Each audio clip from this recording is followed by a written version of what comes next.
अभिषेक तिवारी इस समय एक बात बड़ी सुर्खियों में चल रही है, चाहे बात 2023 की चुनाव की हो या 2024 के लोकसभा चुनाव, लेकिन असल मायने में क्या है, क्या 2023 या फिर 2024 का चुनाव या 2029 की तैयारी। वैसे मध्य प्रदेश की राजधानी भोपाल से दिल्ली तक इन दिनों हर किसी की जुबान पर एक ही सवाल है कि कौन बनेगा मुख्यमंत्री।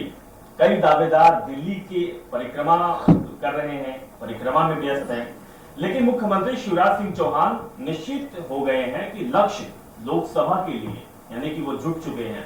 इसके लिए बुधवार को शिवराज कमलनाथ के गढ़ यानी कि छिंदवाड़ा में पहुंच गए। वहां उन्होंने भाजपा कार्यकर्ताओं और लाडली बहनों को संबोधित किया। सीएम की इस कवायद को मिशन 2029 से जोड़कर देखा जा रहा है। तो आज चर्चा इस मुद्दे को लेकर है, चर्चा विस्तार से करेंगे। उससे पहले देख लेते हैं एक खास रिपोर्ट। मध्य प्रदेश में एक बार फिर से एमपी चुनावी मोड आ चुका है। मध्य प्रदेश में विधानसभा चुनाव के बाद लोकसभा को लेकर बीजेपी ने तैयारी शुरू कर दी है। विधानसभा चुनाव में जिन जिलों में बीजेपी को सफलता नहीं मिली है, ऐसे जिलों में मुख्यमंत्री शिवराज सिंह चौहान ने दौरा करना शुरू कर दिया है। मिशन 29 के तहत वो कार्यकर्ताओं में जोश भर रही हैं। छिंदवाड़ा से मुख्यमंत्री ने इस मिशन की शुरुआत की। इस मिशन के तहत उन्होंने आगामी लोकसभा चुनाव में प्रदेश की सभी 29 लोकसभा सीटों पर जीत हासिल करने की तैयारी में जुट गए हैं। खैर, विधानसभा चुनाव में बीजेपी श्योपुर की सीटें गंवा चुकी है। अब मुख्यमंत्री शिवराज सिंह चौहान श्योपुर पहुंचे हैं और कार्यकर्ताओं की बैठक लेकर इसकी समीक्षा भी की गई। साथ ही लोकसभा चुनाव में इस असफलता को सफलता में बदलने के लिए कार्यकर्ताओं में जोश भरा। वहीं एक सभा को सीएम शिवराज सिंह चौहान जनसभा को संबोधित किया। फिलहाल अगर मध्य प्रदेश में लोकसभा सीटों को देखा जाए तो 29 सीटों में से 2019 में बीजेपी के पास छिंदवाड़ा को छोड़ दिया जाए तो 28 सीटें बीजेपी के खाते में गई थी।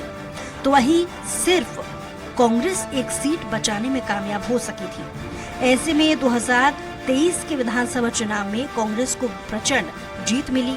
ऐसे में कांग्रेस की कोशिश है कि 29 की 29 सीटें बीजेपी को मिले और यही कारण है कि अभी से सीएम शिवराज सिंह चौहान ने इसकी तैयारी शुरू कर दी है। ऐसे में देखने वाली बात ये होगी कि आने वाले चुनाव में बीजेपी का ये प्रयास कितना सफल होता है। क्या वाकई बीजेपी 2024 में क्लीन स्वीप करेगी? सलमान खान, स्वराज एक्सप्रेस। तो यह मिशन 2024 का है या फिर 2029 की तैयारी में जुट गए हैं भारतीय जनता पार्टी के लोग, इस पर बातचीत करेंगे। बातचीत करने के लिए हमारे साथ एक खास पैनल से मौजूद है। दिनेश निगम जी हमारे साथ मौजूद हैं, वरिष्ठ पत्रकार हैं। सर, आपका बहुत बहुत स्वागत है। सुलभ शुक्ला कांग्रेस प्रवक्ता स्काइप से हमारे साथ जुड़ चुके हैं। सुलभ जी, आपका भी स्वागत है। मिलन भार्गव जी हमारे साथ जुड़ चुके हैं, भारतीय जनता पार्टी के प्रवक्ता हैं। सर, आपका भी बहुत बहुत स्वागत है। सबसे पहले हम मिलन जी आपके पास आएंगे। जिस तरीके की तस्वीर आज देखने को मिली है या फिर जिस तरीके की तैयारी में आप लोग जुट गए हैं, चाहे वो सीएम शिवराज सिंह चौहान हो या फिर आपकी पार्टी के बड़े नेता, क्या कहेंगे? 2024 की तैयारी ये चल रही है या फिर 2029 की? क्योंकि जो 2023 में आपने परचम लहराया है वो लोगों ने कभी सोचा नहीं था। इस तरीके की तस्वीर और इस तरीके का बहुमत निकल कर आएगा। देखिए, जिस प्रकार के परिणाम आए हैं, इस परिणाम के पीछे अथक परिश्रम, अथक मेहनत और कार्यकर्ताओं का निरंतर सक्रिय रहना, नेतृत्व का लगातार जनता के बीच बने रहना, इस बात का चरितार्थ करता है कि हम चुनाव के पहले भी जमीन पर थे। जमीन के साथ साथ जिस प्रकार से भारतीय जनता पार्टी की सरकार की योजनाएं जनता को पहुंची और जनता के बीच कार्यकर्ताओं ने जिस प्रकार से प्रचार प्रसार किया, वो योजनाओं के क्रियान्वयन में अपनी महत्वपूर्ण भूमिका निभाई, उसके बाद ही इतना बड़ा परिणाम आया है। लेकिन आप ये फर्क देखेंगे विपक्ष और हमारे में कि हम चुनाव से पहले भी सक्रिय थे और चुनाव आने के बाद भी सक्रिय हैं। लेकिन विपक्ष पहले भी नदारद था, चूंकि चुनाव आए थे तो कुछ घर से निकल आए थे चेहरे, लेकिन फिर वो कमरों में बैठकर राजनीति करने लगे हैं। तो कांग्रेस पार्टी की ये आंतरिक गुटबाजी है और 100 वर्ष पुरानी पार्टी का जो हश्र हुआ है कि आज वो अपने अस्तित्व की लड़ाई लड़ रहे हैं, इसके पीछे बहुत सारे कारण हैं। लेकिन ये भारतीय जनता पार्टी का विरोध करते करते जिस प्रकार से भारतीय सभ्यता का, राष्ट्रवाद का, सनातन का, हिंदू संस्कृति का विरोध लगातार कर रहे हैं, इनसे इस कारण से जनता ने इनको नकार दिया है। और जिस प्रकार के मुंह काला करने की बात तक कांग्रेस के नेताओं की आई है, उसमें भी बहुत अति उत्साह में बयान तो दे गए। अब जब मुंह काला करने की बात है तो तिलक कर दिया दिग्विजय सिंह जी ने, मतलब दिग्विजय सिंह जी की भूमिका रही सब चीजों में, और आज जब काला करने की बात आई तो दिग्विजय सिंह जी ने काला तिलक किया। तो ये सब रणनीति जो दिख रही है कांग्रेस को खत्म करने में दिग्विजय सिंह की महत्वपूर्ण भूमिका है। आप क्या चाहते हैं कि एक बाल्टी या फिर एक बोरा उनके ऊपर डाल दिया जाए, एक बाल्टी काला से घोर के उनके ऊपर नहला दिया जाए? उन्होंने जो बोला था वो तो करके दिखाया है, लेकिन अब आपको समझने की एक जरूरत है कि जिस तरीके से उन्होंने बात कही है कि जो काला टीका हमने लगाया है, जो हमने काली अपने हाथ अपने मुंह पर पोती है, वो हमने इसलिए पोती है कि जो हमने वादा किया है वो वादा पूरा किया है। और ये संदेश है बीजेपी को कि भ्रष्टाचार जो हो रहा है, जो किसानों के साथ छलाव हो गया है, जो वादे और दावे लगातार 18 साल से हो रहे हैं, हम वैसे पार्टी के नेता नहीं है। तो आप क्या मानते हैं, इतने बड़े जनादेश जनमत आने के बाद भी क्या उनकी बात में कुछ सत्यता की प्रमाणिकता आप दे रहे हैं क्या? मुझे लगता है कांग्रेस पार्टी को जनता ने जवाब दे दिया है, और उस जवाब से संतुष्ट यदि वो भी नहीं है तो सच्चाई को नकारने से सच्चाई बदल नहीं जाती, सत्य से परे जाने से सत्य बदलता नहीं, सत्य अजय रहता है। और जिस प्रकार से झूठ छलावे की षड्यंत्र की राजनीति कांग्रेस पार्टी ने लगातार की है, जनता ने इसका जवाब दे दिया। और आने वाले आम चुनाव में आप जिस प्रकार से चुनाव देखेंगे उसमें भी ये घर बैठेंगे। ठीक है भार्गव जी, नीलम जी से जान लेते हैं। नीलम जी, किस नजरिए से आप देख रहे हैं जो तस्वीर आज भोपाल में दिखाई दी, आपके नेता आपके विधायक खुद अपना मुंह काला कर रहे हैं, क्या यह दिन आ गया है?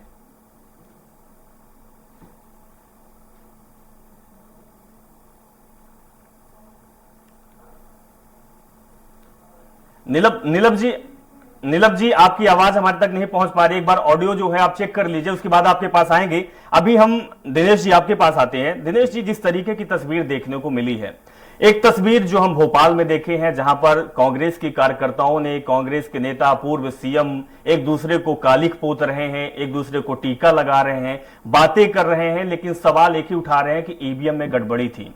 और दूसरी बात उन्होंने कहा कि जो हमारी करनी है, जो रीति और नीति है, वो हम सबके सामने रख रहे हैं, हम जो वादे करते हैं वो निभाते हैं। इसको किस नजरिए से आप देख रहे हैं? कांग्रेस की वादे दावे की नीति या फिर अगले चुनाव की तैयारी अपने आप को अच्छा और सही साबित करने के लिए? नहीं, अपन ये नहीं कह सकते हैं कि कोई बहुत बड़ा अच्छा काम कर लिया है या किसी इस प्रकार की घोषणा करने के बाद उसका क्रियान्वयन करना ये किसी जनता को संदेश देना, ऐसा कुछ नहीं है। हकीकत ये है कि एक प्रेशर जो उनको बनाया जा रहा था, मतलब अपोजिशन की तरफ से, दूसरे दल की तरफ से, कि उन्होंने ऐसी ऐसी घोषणा करी थी, फूल सिंह बरैया ने शायद मेरे ख्याल से, तो उसका उन्होंने अपना मुंह काला नहीं किया। मुझे अच्छी तरह याद है उन्होंने कहा था कि 7 तारीख को मैं जो है अगर ऐसा करूंगा, और उम्मीद के अनुसार उन्होंने 7 आज ही के दिन उन्होंने इस तरह से काला टीका या काला जो कुछ भी उन्होंने किया उसको पूरा किया। इससे जनता को कोई मतलब नहीं है, जनता में कोई बहुत बड़ा इसका कोई असर भी नहीं होना। इसके पीछे अगर वो कोई संदेश देना चाहते हैं तो मैं कहता हूँ ये बहुत बड़ी राष्ट्रीय दल के लिए ये बहुत माने तुच्छ टाइप बात होगी कि वो अगर सोचे कि इसके माध्यम से हम आम जनता को कोई मैसेज करेंगे, वो सब गलत मैसेज आता है। जहाँ तक सवाल है, देखिए एक्स सीएम का या फूल सिंह बरैया का, इसमें कोई दो राय नहीं कि जिस तरह से मतदाताओं ने मध्य प्रदेश के 2023 के चुनाव में चुप्पी साध के रखी, तो उसका सर्वे जितने भी लोगों ने एग्जिट पोले जो कुछ भी जिन्होंने भी सर्वे किया है, जो कुछ भी किया, कोई भी ऑथेंटिक जानकारी नहीं दे पा रहा था। अब देखिए सब जितने भी हुए अपने उसमें जो सर्वे आए, निर्णय आए, जो इलेक्ट्रॉनिक मीडिया है, प्रिंट मीडिया के एग्जिट पोल, वो हाँ एग्जिट पोल या प्रिंट मीडिया के भी में जो आंकड़े रहे वो सब एक तरफ रह गए, क्योंकि जनता ने ये एहसास होने ही नहीं दिया था कि हमारा मूड क्या है, हम किस तरफ जा रहे हैं, है ना। अब आज की डेट में आप ईवीएम को दोषी ठहराओ या किसी को दोषी ठहराओ, ये तो सब आम जनता जानती है, पढ़ा लिखा तबका 90% हो गया है, तो सब जानते हैं कि ये आरोप प्रत्यारोप लगाना आम बात होती है। सच्चाई ये है कि कांग्रेस को अपनी चिंतन करना चाहिए, उनको अपने कार्यकर्ताओं को, अपने नेताओं के माध्यम, प्रत्याशियों के माध्यम से ये जानकारी हासिल करना चाहिए कि हम कहाँ कमजोर रह गए। उसकी जगह करने की जगह वो ये इस तरह के बयानबाजी कर रहे हैं या इस तरह का दिखावा कर रहे हैं, और उसमें भी बहुत खुश हो रहे हैं। और तो ये जो है ना, ये आम जनता में इसका असर बहुत गलत जाता है। मैं जी, आपको बताऊं, जी। ये कोई तिवारी जी, इसका असर कोई बहुत बड़ा उनको कोई फायदा होने वाला नहीं है। चलिए निगम जी, आप नीलम जी हमारे साथ जुड़े हुए हैं, नीलम जी से हम समझ लेते हैं। नीलम जी, जिस तरीके की तस्वीर आज भोपाल में दिखाई दी, आपके नेता अपने मुंह पर कालिक लगा रहे हैं। हमने ये देखा था, तस्वीर देखी थी, हम इसकी कभी सराहना नहीं किए। कभी कोई स्याही किसी के ऊपर फेंकता है तो कोई कालिक पोत देता है, तो कोई किसी को थप्पड़ मार देता है, लेकिन अब आज हालत आपकी इतनी हो गई है कि आपको खुद ही कालिक पोतनी पड़ रही है। आप इसको नाकामयाबी अपनी समझते हैं या फिर आपकी कामयाबी है? नीलम जी,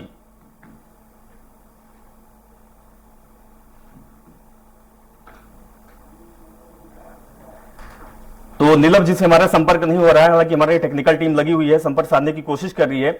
लेकिन मिलन जी, जिस तरीके की बात निगम जी ने कही है कि कोई कामयाबी नहीं है, हम आपसे ये पूछ रहे हैं कि जो आज हुआ है वो आपको कितना फायदा देगा? देखिए, फायदा और नुकसान की बात नहीं है। देखिए, राजनीति में जनता का फायदा होना चाहिए, वो सर्वोपरि होना चाहिए। पक्ष विपक्ष में यदि जनता की पकड़ नहीं है, नब्ज नहीं है, तो किस बात की राजनीति? जिस प्रकार की राजनीति दिग्विजय सिंह जी और फूल सिंह बरैया कर रहे हैं, ये सस्ती लोकप्रियता हासिल करने के लिए इस तरह के उलझुल बयान देकर सिर्फ लेकिन भार्गव जी, भार्गव जी, आपको रोकना चाहूंगा। शुरुआत तो आपके पार्टी के नेता ही कर दिए हैं, दतिया से वो आते हैं और आपके दतिया से खुद हार कर प्रदेश के गृह मंत्री आए हुए हैं। उन्होंने ये कह दिया है कि हारने वाली की जो चर्चा है वो जीतने वाले से ज्यादा है, उन्होंने इसलिए चर्चा को ज्यादा बढ़ा दिया। नहीं, तो इसमें कौन सा गलत बयान है? बयान की बात हो रही ना, जिससे जनता का हित नहीं है, कार्यकर्ताओं की बात नहीं है, वो कौन सी बात है? लेकिन फूल सिंह बरैया का बयान आप जायज मान रहे हैं क्या?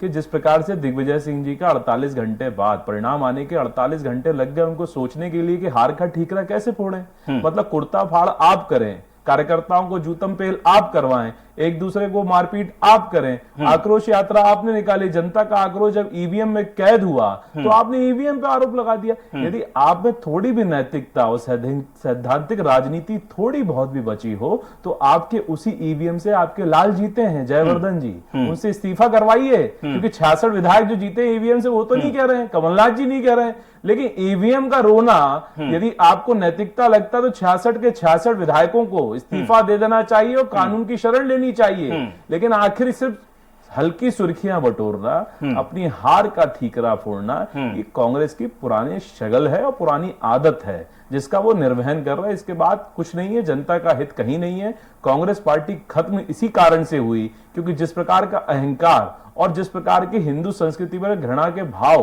और जिस तरह के दिग्विजय सिंह जी के लगातार बयान आते हैं। अब बीच चुनाव में आप देखिए, बीच चुनाव पीएफआई का समर्थन किसने किया? एक आतंकी संगठन को समर्थन देकर आप समस्त आतंकियों को निर्दोष साबित करने में लग गए। फिर इसी बीच आप देखिए जिस प्रकार से इनके नेताओं का ही बयान आया कि सनातन जो है वो एड्स की तरह है। मतलब आप कार्रवाई करने की जगह मौन स्वीकृति देकर आप उसमें लड़ने भिड़ने लगे, उसको सत्य करने में साबित हो गए। अब चुनाव हो गए, अब कहने लगे साहब भारतीय जनता पार्टी उन राज्यों में जीतती है जहां गौमूत्र है। अरे ये क्या मतलब है? क्या किस प्रकार की घृणा का पाल रहे हैं आप? किसका समर्थन कर रहे हैं आप? जनहित है कहां कांग्रेस में? इस जनहित इसी लिए नहीं है, इसी कारण ये करारी हार कांग्रेस पार्टी की हो रही है। 400 से 40 पर आ गए और 40 से 4 पर आ जाएंगे, 4 से 0 पर आ जाएंगे, तब इनकी मति खुलेगी। चलिए ठीक है, नीलाभ जी से जान लेते हैं। नीलाभ जी, 3 बार आपसे सवाल यही की कर चुका हूं, आवाज आप तक नहीं पहुंच पा रही थी कि जो तस्वीर आज भोपाल से निकल कर आई है वो आपके लिए, क्या आप उसको कामयाबी अपना समझ रहे हैं कि आपकी नाकामयाबी है?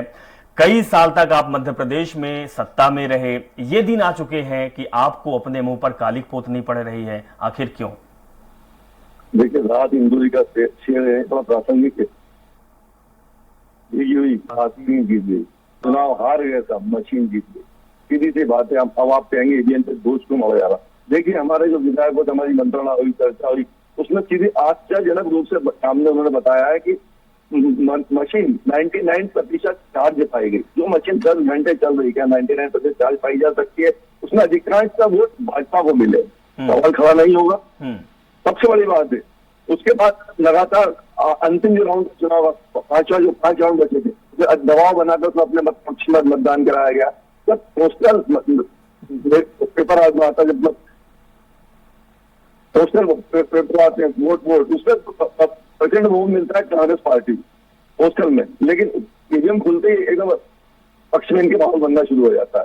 सवाल तो भरे होंगे ना, 199 सीटों पर पोस्टल मतपत्र हमारे पक्ष में पड़े हैं। नहीं नीलाभ जी ठीक है, आप ये आरोप आप लगा रहे हैं, लेकिन नीलाभ जी ये समझिए कि जो नेता ये जहां पर आपकी सरकार बनती है वहां पर ईवीएम एकदम सही होता है, जो नेता आपके जीत रहे होते हैं वहां भी ईवीएम सही होता है, जहां पर आपकी हार होती है ईवीएम में परेशानी हो जाती है, वहां पर खेल हो जाता है। लेकिन आप ये बताइए कि आपके पार्टी के नेता जो बहुत बड़े बड़े दावे और वादे कर रहे थे कि हम बहुमत के साथ सरकार बनाएंगे, इतनी अच्छी लहर है कि बीजेपी साफ हो जाएगी, सुपड़ा साफ आपका हो गया है, क्या आप चुनाव से पहले लोगों को भरोसा नहीं दिला पाए थे कि जी हम किस मुद्दे को लेकर चुनाव में आए हुए हैं, हमें करना क्या है, हमारी रीति क्या है, हमारी नीति क्या है? क्या ये मुद्दे मायने नहीं रखते? आपने एक चीज बोल दिया कि मैं अपने मुंह पर कालिक पोत लूंगा, तो आपने वो कर दिखाया। क्या कर दिखाने के लिए कुछ नहीं था आपके पास?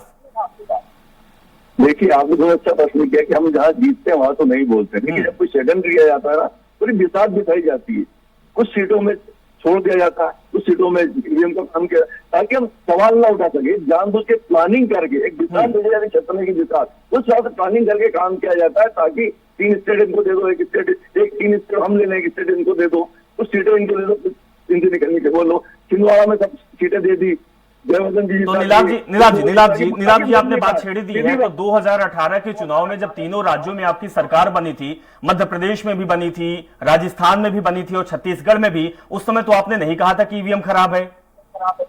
देखिए, ईवीएम के सवाल हमेशा उठते हैं। देखिए, अगर ये वाकई में चाहते हैं लोकसभा चुनाव बिना ईवीएम में करवा दें, वो नहीं करवाना चाहते, जब पूरे विश्व में ईवीएम बैन हो चुकी है। अडवाणी जी ने मुझे सवाल उठाया था जब 2009 में आ रहे थे, तो जब साहब सवाल ये है कि आप हारने के बाद ही सवाल क्यों उठाते हैं? आपको जीतने के बाद भी तो सवाल उठाना चाहिए। दिनेश निगम जी, आपसे समझना चाहूंगा, हमेशा ऐसा देखने को मिलता है कि जब कांग्रेस पार्टी हार जाती है तब ईवीएम पर सवाल उठाती है, लेकिन क्या ईवीएम में सवाल उठाना ही कांग्रेस पार्टी को सही है, या तो फिर अपने कांग्रेस पार्टी, अपने कार्यकर्ता और अपने संगठन को मजबूत करने की आवश्यकता है? आज की डेट में अगर इसी तरीके का चलता रहा तो फिर और राज्यों के चुनाव होंगे, या फिर 2024 का लोकसभा जब चुनाव होगा तो यही हाल हो जाएगा कांग्रेस पार्टी का। निगम जी, देखिए क्या है तिवारी जी कि ईवीएम के मामले में जो टिप्पणी आज वर्तमान में की जा रही वो किसी भी हद तक न्यायोचित इसलिए नहीं मानी जाएगी कि जब ईवीएम का शुरुआत इलेक्शन में पहली बार की तब उस समय कांग्रेस की गवर्नमेंट थी सेंट्रल में, आपको याद होगा है ना जी। उस समय अगर इस तरह से कोई शंका थी या कोई ऐसा इसमें था कि नहीं इसको कुछ छेड़ाछाड़ी इसमें की जा सकती है, तो उसी समय इसको विलोपित करके वही बैलेट पेपर से चुनाव कराए जाने का निर्णय ले सकते थे, नहीं लिया गया, वो परंपरा चलती रही। हाँ, ये सही है कि जब हारने के बाद ही ईवीएम पे आरोप लगाया जाता है, ये भी गलत है। अगर आपको लगता है कि ईवीएम में किसी प्रकार की कोई छेड़छाड़ कोई दल करता है सरकार में रहने में या बाद जैसा भी, तो भैया एक आपस सारे विपक्ष और सारे नेता जो अपने देश के जाने माने लोग हैं, जो अपने देश का भला चाहते हैं, देश के लिए कुछ करना चाहते हैं दलों के माध्यम से, तो उनको सबको इकट्ठा होकर के इस तरह से प्रूफ जुटाना चाहिए कि नहीं इसमें ये टेक्निकल फॉल्ट हो सकता है या इसमें ये ऐसा नहीं ऐसा किया जा सकता है। तो जब तक प्रूफ नहीं आप इकट्ठा करोगे उसका सबमिट करके और फिर आप उसके बाद न्यायालय खुला है, आप अगर आपकी सुनवाई आयोग में नहीं होती, चुनाव आयोग में, आप न्यायालय में जाइए, न्यायालय को संतुष्ट करिए कि नहीं साहब इसमें ऐसा ऐसा होता है और ये ऐसा किया जा सकता है, तो लोगों ने इसका उपयोग किया है जी, तो न्यायालय सुनेगी। कर आयोग नहीं सुनेगा तो न्यायालय सुनेगी। तो सब हर चीज के करने के तरीके होते हैं, हवाई में काम नहीं होता। देखिए तिवारी जी क्या है, जब तक प्रमाण नहीं इकट्ठा करोगे आप कि उसमें ईवीएम में ये ऐसे टेक्निकल जो है फॉल्ट जोड़ कर या कोई कनेक्शन करके कोई राजनीतिक दल इसका लाभ ले सकता है, जब ये आप प्रमाणित न्यायालय में करोगे तभी तो आप उसमें कोई निर्णय होगा। बिल्कुल सही बात आपने कही है। हालांकि इस चीज पे भी गौर करना चाहिए कांग्रेस पार्टी को। डिस्कशन का मतलब, डिबेट का मतलब यही होता है कि जो चीजें जो यथार्थ निकल कर आता है उसको इंप्लीमेंट किया जाए। भार्गव जी, 2024 की तैयारी है या 2029 की तैयारी है? कांग्रेस का हाल तो आपने बेहाल कर दिया है, दशा और दिशा उनकी दोनों बिगड़ चुकी है। हम आपसे ये कहेंगे कि जो आज आपने भी तस्वीर देखी है उससे एक संदेश जरूर निकल कर आता है, क्योंकि विपक्ष की भूमिका में है, स्वाभाविक है, विपक्ष का भी रोल बहुत अहम होता है, तभी काम होता है, तभी प्रदेश का विकास होता है। जो वादे और दावे आपने किया है, जिस पर मोहर प्रधानमंत्री मोदी ने लगाई है, बड़ी बड़ी घोषणाएं आपके द्वारा भी की गई है, आपकी कुछ योजनाएं चलती भी है, दरअसल वो अब आपकी जब सरकार बन गई है तो कितना इंप्लीमेंट करेंगे इस संदेश को कि जो हमने किया है, वो जो हमने वादा किया है वो निभाएंगे, जो विपक्ष ने किया है, तो आपने जो घोषणाएं की है वो कितना आप जमीन पर निभाएंगे? देखिए, अभी जिस प्रकार से परिणाम आए, अभी सरकार गठन का समय चल रहा है, बहुत जल्दी अच्छी सरकार आपको मिलेगी और नए ऊर्जा के साथ जिस प्रकार से मंत्रिमंडल काम करेगा, निश्चित रूप से मध्य प्रदेश जिन ऊंचाइयों को पहुंचा है उन ऊंचाई से आगे जाकर मध्य प्रदेश को विकसित राज्य की श्रेणी में और आगे बढ़ाना है। ये हमारा कर्तव्य भी है और जिस प्रकार से हमने संकल्प लिया है मध्य प्रदेश को आगे ले जाने के लिए और मध्य प्रदेश की जनता ने उसको स्वीकार किया है, तो निश्चित रूप से प्राथमिकता हमारी यह है कि जितने वादे और वचन हमने किए हैं उनको पूरा करना और जनता के हित में जितनी जन कल्याणकारी योजनाएं चल रही उनको निरंतर जारी रखना, लाभ पहुंचाना, जरूरतमंद तक उसकी बात पहुंचाना और सरकार और कार्यकर्ता मिलकर ठीक है। भार्गव जी, ये बात आप वही बातें कह रहे हैं जो अक्सर चुनाव में, भार्गव जी आपको रोकूंगा, यही बातें आप कह रहे हैं जो अक्सर चुनाव में होता है, जब लोगों के बीच बड़े बड़े नेता जाते हैं, जनसभाएं होती है, उसमें कहा जाता है कि हम विकास करेंगे, हम रोजगार देंगे, हम महिलाओं के लिए काम करेंगे, लेकिन अमूमन देखा जाता है तो होता नहीं है। नशा भी एक बहुत बड़ा मुद्दा प्रदेश में है, अपराध भी बहुत बड़ा मुद्दा है, बेरोजगारी लगातार बढ़ती जा रही है, सरकारी नौकरी की बात करते हैं, कोई पद नहीं निकलता, जो पद निकलते हैं इसके बावजूद भी परिणाम हमारे पक्ष में आ गए।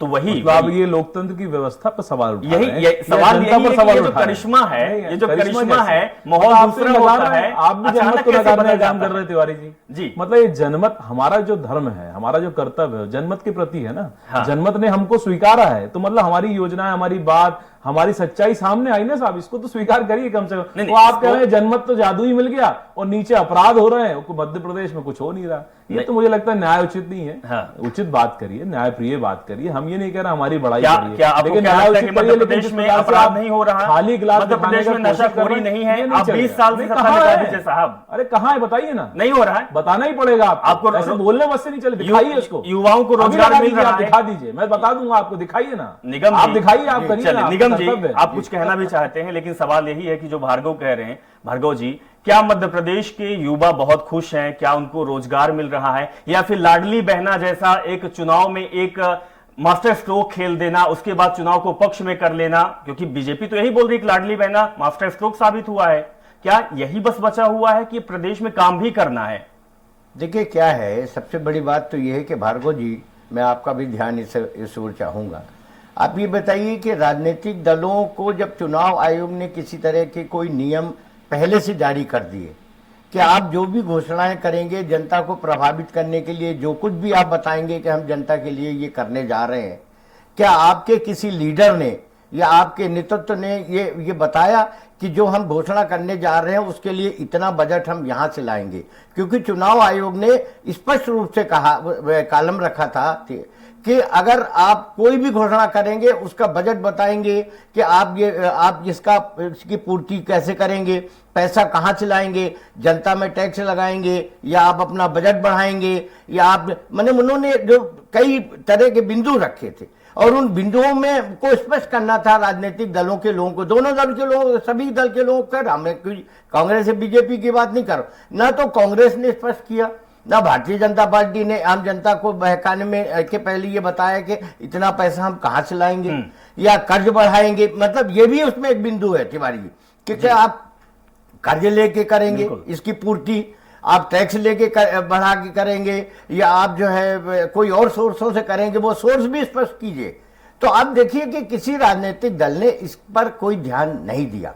और मैं तो ये कहता हूं कि आयोग ने भी उसमें सीरियस गंभीर नहीं हुआ। नहीं साहब, बात तो ये भी है कि अगर मध्य प्रदेश की बात करें तो मध्य प्रदेश लगातार कई सालों से कर्जे पर है, ये काम कहां से करेंगे?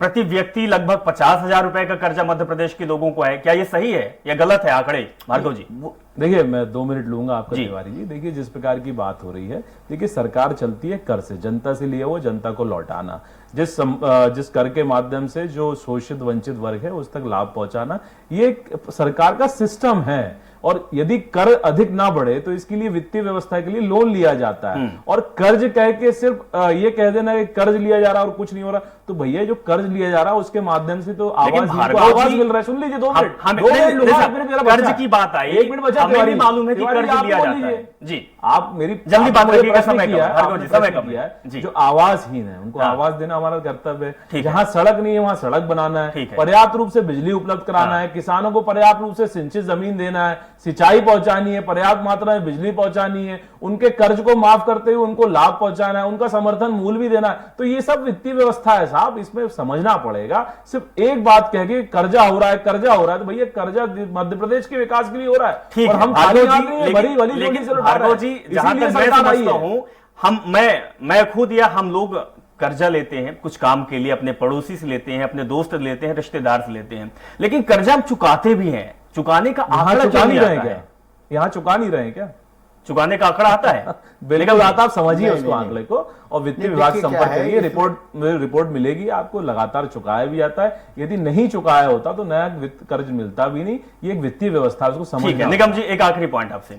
जी जी मैं ये कह रहा हूं कि जहां तक मैंने अभी जो सवाल किया आयोग से संबंधित बिंदुओं पर, उसके मामले में भार्गव जी से मैं चाह जवाब रहे दे थे रहा हूं, कि मैं जवाब स्पष्ट दे रहा करें तो ज्यादा अच्छा रहेगा कि ये जो पहले से निर्धारित थे बिंदु, उस पे उन्होंने नेताओं ने क्यों नहीं स्पष्ट किया आम जनता को कि कहां से लाएंगे आप, कर्ज बढ़ाएंगे या आप उसका नया कोई कर्ज करेंगे, उसके बारे में आपने नहीं बताया। मैं चाहूंगा कि आप उसको खोल के स्पष्ट कीजिए। कांग्रेस और बीजेपी दोनों प्रवक्ताओं से मेरा कहना ये है कि यही चीज अगर आपने आम जनता को पहले बताई होती, चुनाव के पहले बताई होती या चुनाव के दौरान मंचों से बताई होती, तो मैं नहीं समझता हूं कि किसी दल ये कांग्रेस की ये हालत होती या भारतीय जनता पार्टी को इतना अपार बहुमत मिलता। इसलिए मैं नहीं कर रहा हूं, कोई टिप्पणी नहीं कर रहा हूं। नहीं लेकिन बिल्कुल निगम जी, सोचने की जरूरत है और बताने की जरूरत है, क्योंकि जनता जानना चाहती है। वक्त कम है, आप हमारे मेहमान जो हमारे जनता साथ अगर जुड़े जान और जाती अपनी कि बात रखी। हमारे ऊपर ऐसा होने वाला है। निगम जी, सवाल यही है और इसका जो आज यथार्थ निकलता है, यही निकलता है कि जनता सब कुछ जानती है। जनता जानती है कि आप कहां से ला रहे हैं, किसको दे रहे हैं, क्या कर रहे हैं, और एक समय जब आता है तो जनता उस चीज को भुना देती है। वो समय होता है चुनाव का और वोट देने का। जब जनता ईवीएम मशीन के पास जाती है तो वो अपना फैसला सुना देती है। कौन सही है, कौन गलत है, कौन बोलता है, कौन दिखाता है, ये बात की बात होती है। लेकिन जिस तरीके से आज तस्वीर निकलकर सामने आए, उससे यही निकाला जा सकता है कि वादे और दावे तो करना चाहिए, लेकिन उसको निभाना भी चाहिए। निभाना सिर्फ कालिक पोत कर नहीं, बल्कि जो आपने कहा है, जो आपकी योजनाएं हैं, जो आपका रोड मैप है, उसको आप जमीन पर लाइए, क्योंकि रोड मैप विकास और लोगों के हित के लिए होना चाहिए। तो हमारे साथ आप पैनल जुड़े, हमारे आप मेहमान, बहुत बहुत शुक्रिया कि आप अपने बात रखी। लेकिन मध्य प्रदेश में जिस तरीके की तस्वीर निकलकर सामने आ रही है, उससे यही समझा जा सकता है कि राजनीति में यह तस्वीर नई है और शायद कभी ऐसे देखने को मिलेगी या ना मिलेगी, आने वाला वक्त बताएगा। लेकिन एक संदेश जरूर मिलता है और कांग्रेस पार्टी संदेश देने की कोशिश की है कि जो हम वादा करते हैं वो हम निभाते हैं। हालांकि बात की जाए, जो हमारा मेन मुद्दा था कि 2029 की तैयारी या फिर 2024 की, तो भारतीय जनता पार्टी 2024 और 2029 दोनों की तैयारी में जुट गई है, लेकिन कांग्रेस किस तैयारी में है यह भी कुछ साफ नहीं हो पाया है। बहुत बहुत शुक्रिया, नमस्कार।